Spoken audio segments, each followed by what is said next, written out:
Hello, everyone. Welcome. I'm here with my good friend and colleague, Carol McGee, who's an intuitive guide and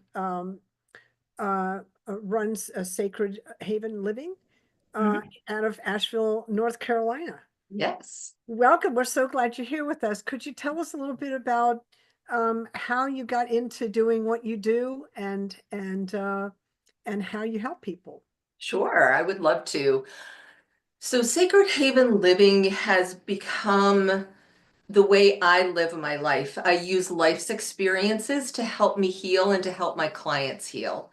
So, whether it is a divorce, a health challenge, the loss of a parent, there's the change of a job. There's millions of little and sometimes very big experiences that we go through that can knock us to the ground, and it's how we choose to get up. That's what the difference is. And I provide that hand with some guidance from my own personal experience to others who are going through something similar to what I've gone through or energetically similar. It doesn't have to be the exact same experience. Beautiful, beautiful. So my audience is are either in or in recovery from chronic pain, chronic stress, addiction recovery. We also bring in the ancestral of a Mhm. lot of people that follow me because of the ancestral work that we do, because that leaves such an imprint on us. We come in with it, so we don't even know we have it until you know, we have to kind of awaken to it, right? Right. Um, Right.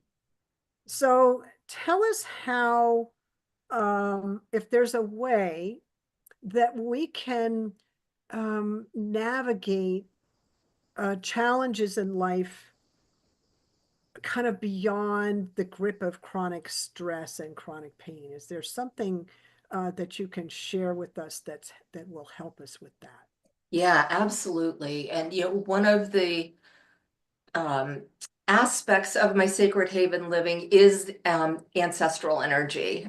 When I bought my house and moved to North Carolina, there is a grandmother tree where we do work with that lineage, and the grandfather tree that has a lot of the male energy. And, to release things, it's following your heart, it's following your energy, it's following your intuition as to seeing the patterns. Like, what is connecting all of this? It may be the ancestral work that you do so beautifully. It may be working with animals. It may be tapping into the energy of plants. I don't mean medicinal, that I don't work that way. I work with actual live plants that have ancestral energy in them. So I work with sound. You hear the sound in the trees. A lot of my work is nature based to connect in with the crystals, the actual literal rocks that surround us. Setting an energetic boundary, which we need to do that, especially if there's a lot of stress, if there's chronic illness. Learning how to set a good boundary and using the tools that are around you, like crystals, like essential oils, like plants, like animals, to set that boundary just helps you have the space to heal Mhm. and energetically. It's kind of like a do not enter sign, very clear do not enter sign. Mhm. Mhm. Interesting. That's an interesting concept. As a yoga teacher and a practitioner of yoga and Mhm. study the Yoga Sutras, there's a concept of we're all one and we're all in the unified field together. Mhm. And it's interesting to work that paradox of, yes, I'm in the field with everybody else and I'm claiming my space. Yeah.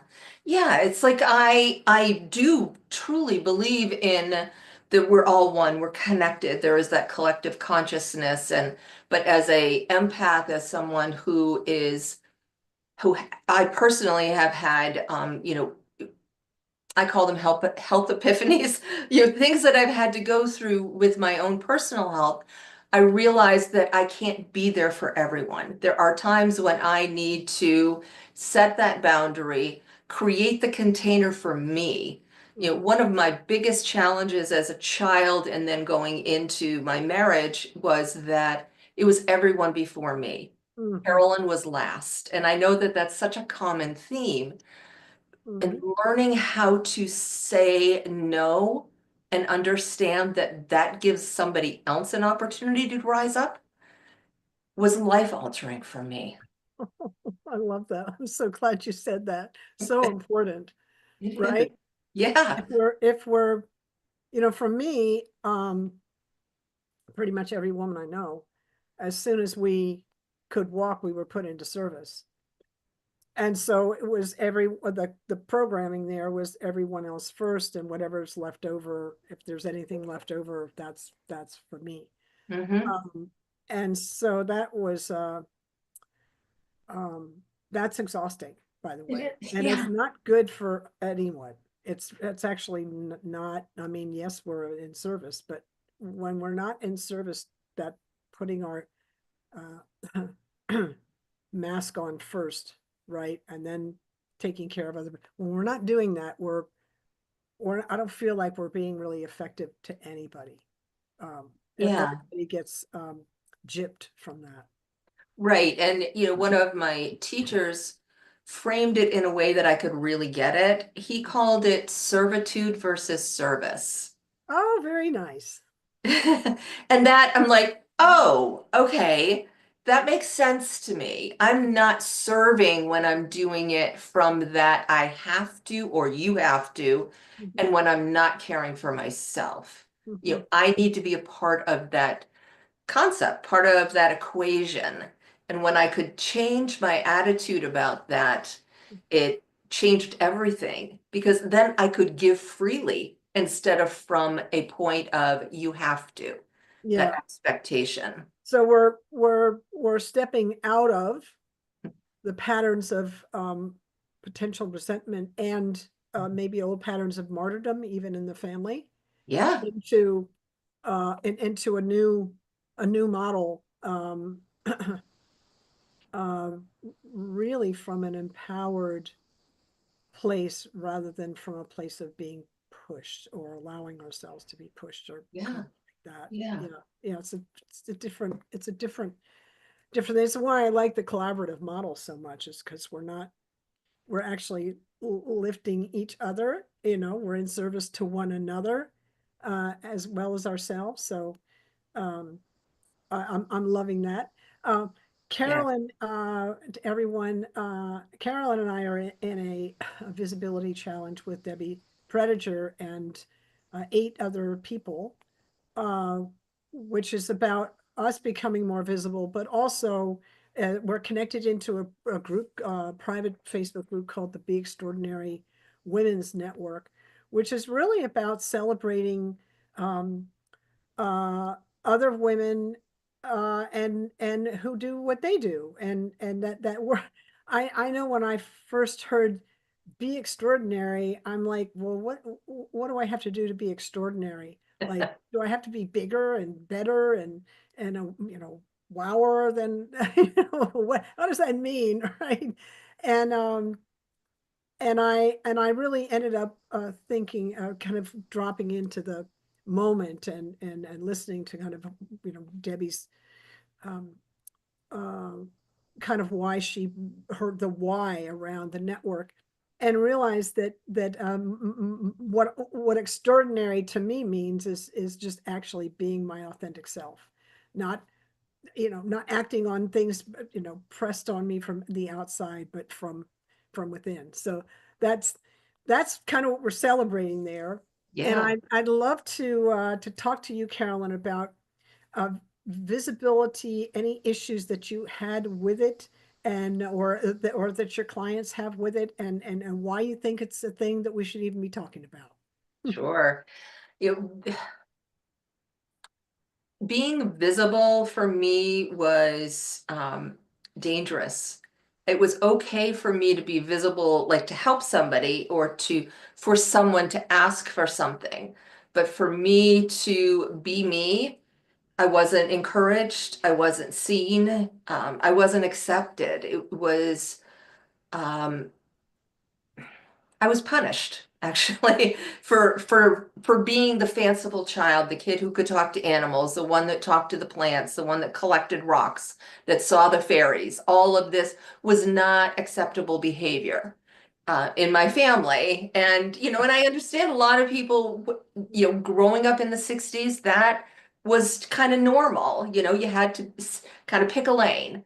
And learning how to show up as me isn't something that I was able to really authentically do until I was in my 40s. Mhm. I was coming out of a horrible marriage, one of my greatest teachers, but it was not a good marriage. I don't think for either one of us. We both hurt each other through that relationship because we wanted to stay the same. And you can't stay the same in relationship because relationship by its definition has change in it. There's growth. Otherwise, you can't really be relating to each other. And I'm talking like with my fists here because of that. There was so much of that push energy within it. And as I started to become me, then I realized because of my engineering background that I could see patterns, I could see relationships, I could come up with shortcuts. So it's one of the beautiful gifts of being highly intuitive and highly logical. And that's what I have offered to clients to help them ease that transition because we all have times when we don't want to be seen or we're afraid to be seen as who we are. Maybe we're not good enough. Maybe we didn't put on makeup or we don't like the dress we're wearing or there's too much weight or whatever, cat thing. We don't show up or we play small. Mhm. And for me, being visible is being seen as who I am in this moment. And you somehow you went from not feeling safe to feeling safe, Yeah. whatever that whatever that journey was. That's an important uh Yeah, thank you component. for asking about that. It took a lot, and it took working with other coaches and mentors who could really support me in seeing that it's safe and for me to take small steps. One of the biggest challenges that my energy has is I want a magic wand and I want it to be done now. I really do. So taking, not going from that one extreme to the other, taking every day, taking a small step, Mhm. figuring out what I could do to be safe, asking people's opinion that I valued. Now, it's different to ask people's opinion and stay authentic to myself versus that outside validation that we can sometimes slip into of everybody's smarter than me and I should do what they think I should do. Mm. So I want to be really clear in this process that I went through was people who I valued, people who I felt very safe with, and I would practice with them. Sometimes it would be getting on Zoom and having a conversation without a script. Mhm. Former engineer, you got to have everything written down and it's got to go in a certain Mhm. process, right? You're a scientist, you understand that. And Absolutely. and so trusting my intuition and my angel guides that the right information is going to come through to me. And then it was doing it in a small setting, like a small workshop someplace with people who I already knew trusted me. And just gaining that confidence. And sometimes it was business stuff. I joined a BNI, a business networking international group for my dog walking business. And I got to stand up in front of people and talk about a pretty safe topic, which is how I walk your dogs and keep your house safe. But it gained confidence Yeah. doing that and being recognized and being valued for who I was and what I brought to the table. I love that you brought that in. I went to Toastmasters to do that Ah, here in Lawrence, which Toastmasters is all over the place, but yeah, yeah. they're I have to say that they didn't quite, I should have gone longer to get the ums out of my the I ums and the still ahs do that too. out of my out of my speaking, but there it is. But they were so patient and compassionate, and their approach was so um, non-judgmental. It was something I was not used to. I was just, I mean, that's just not the way I went. It's not the way I was treated when I went to school. If I made a mistake, I got a demerit one way or another. I got, I had to pay for it. Well, you make a mistake at Toastmasters, then it's like, well, you made a mistake, and they just bring it to your attention, but Hmm. there's no cost, Yeah. right? Yeah. Yeah, and there's so much power for that. And I think the feedback too, whether it's in some kind of an organization like that or a group of close friends, before I started speaking, because, now I speak in front of, well, fairly large audiences, three, 400 people. And I practice in front of the mirror. I practice in front of small groups. Does this transition make sense? Does this story make sense? Because I want to really be as much of service as possible and give as much information as possible. And it really has made a huge difference. It's that validation and being seen as me and accepting constructive criticism, which is very different than getting that demerit that happened with Exactly, you. exactly. It's important, and having a mentor or a Mhm. coach or working with someone to help you clear away the stuff, the blocks, the misperceptions. It's so powerful. I Mhm. think it's really incredible. Beautiful. Yeah, I'll give you another example of when that was helpful in my life. As you know, I'm an addiction recovery coach, and I'm also an addiction in recovery myself.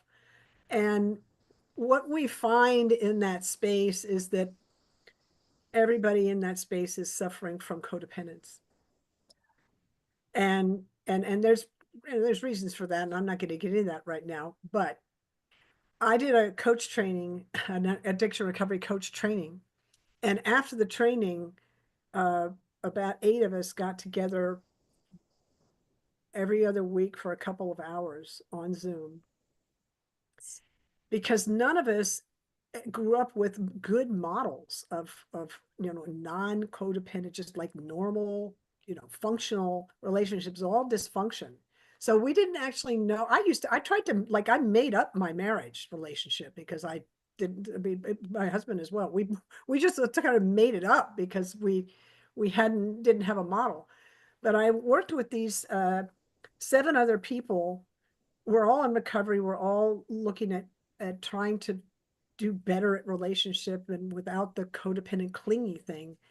And the way we did that was each one of us would bring an issue in a relationship to the table for that during that 2 hours. And if we wanted to, we didn't have to share, but if we did, I don't understand what's happening with this dynamic. And they would come in and say, well, what about this? And bring their perspective, and then suggest a generative way to um, really help the relationship grow, evolve, like you're talking about, rather than, when you're defensive in relationship. Now we've got a problem, right? When I'm doing this, I can't connect, right? So how do we connect in a positive way where the other person isn't going to start, doing the codependent thing? So Yeah. that was very helpful, and we all learned. We did that for about a year, and it Oh, was that's it was wonderful. really cool. we That is. we What a learned a gift lot. that Yeah, is.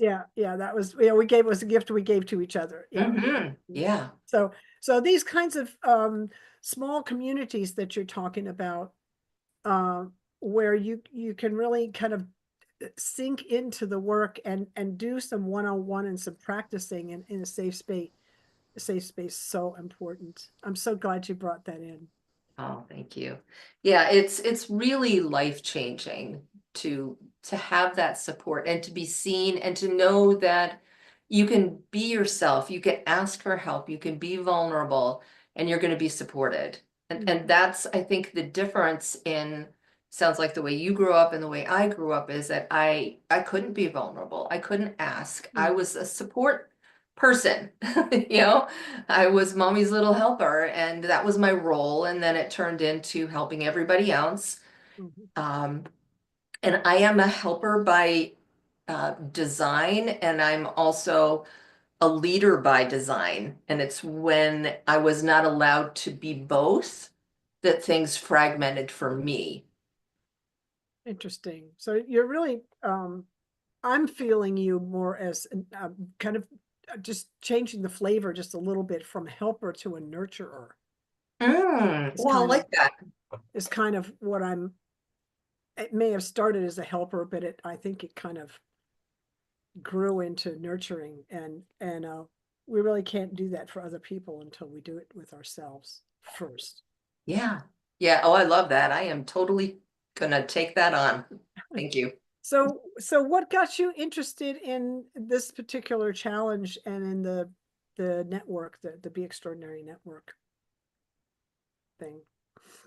You know, visibility can be such a hot button word for Mhm, people, you mhm, know, and I think when I first started this process back in 2009, I was constantly berating myself for not showing up, you know, not being on social media, not this, not that, whatever, not being as visible as perhaps some other people were. So I had this judgment with mhm. me.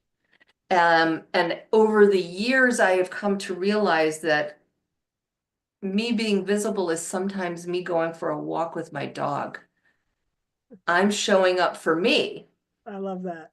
I am showing up for Mhm, my neighborhood because sometimes meet somebody and we chat and they needed to see me or needed something that I could give them. It's following that guidance as to what's my next right step instead of needing to have that end goal like I did in the past. So being visible is showing up every single day in the manner that's right for me. And mhm, sometimes it's coming on, you know, a Facebook Live, and other times it's really, you know, holding space with a friend mhm, who needs to be seen and heard for who they are mhm. Beautiful. and not putting myself down for not the traditional definition of it. And when Debbie asked, you know, for volunteers or people that wanted to be part of it, I immediately heard yes, and I got a little anxiety, and I said yes.